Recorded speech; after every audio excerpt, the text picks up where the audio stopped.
presented by Priti Music।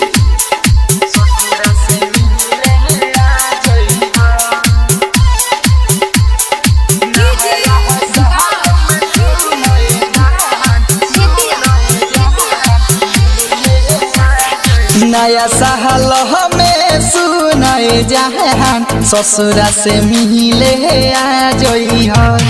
नया साल में सुनाए जहान ससुरा से मिले आ जई हो।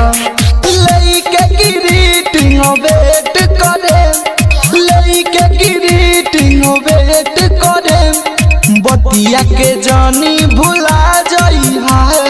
नया साल में सुनाए जहान ससुरा से मिले आ जई हो। नया साल में सुनाए जहान ससुरा से मिले आ जई हो।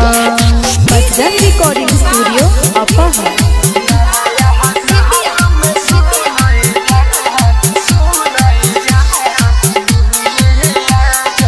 presented by Priti Music। लेके मोबाइल जागल रही है सुना ओ माई डियर हो। सबका से पहिले तोहरा के बोलब हैप्पी न्यू ईयर हो।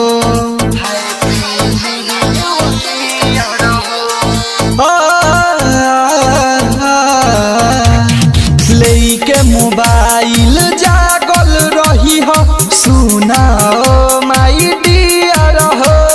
सबका से पहिले तोहरा के बोलब हैप्पी न्यू ईयर हो। रतिया के सपना में आके जहान दिल के नहीं तर पा जई हो। नया साल में सुनाए जहान ससुरा से मिले आ जई हो।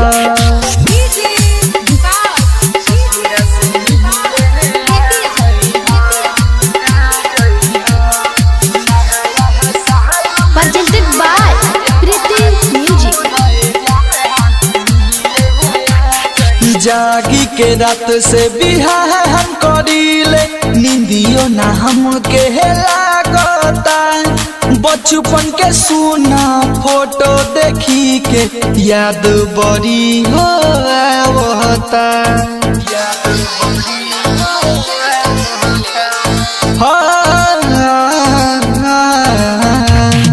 जागी के रात से बिहान करीले नींदियो ना हमके लागता।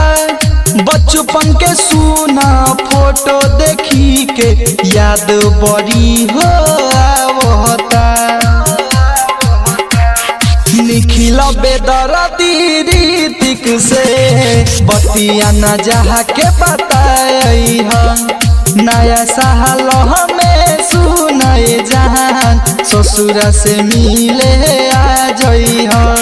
लइके ग्रीटिंग वेट करे, लइके ग्रीटिंग वेट करे, बतिया के जानी भुला जई हो। नया साल में सुनाए जहान ससुरा से मिले आ जई हो। नया साल में सुनाए जहान ससुरा से मिले आ जई हो। Bajrang recording studio.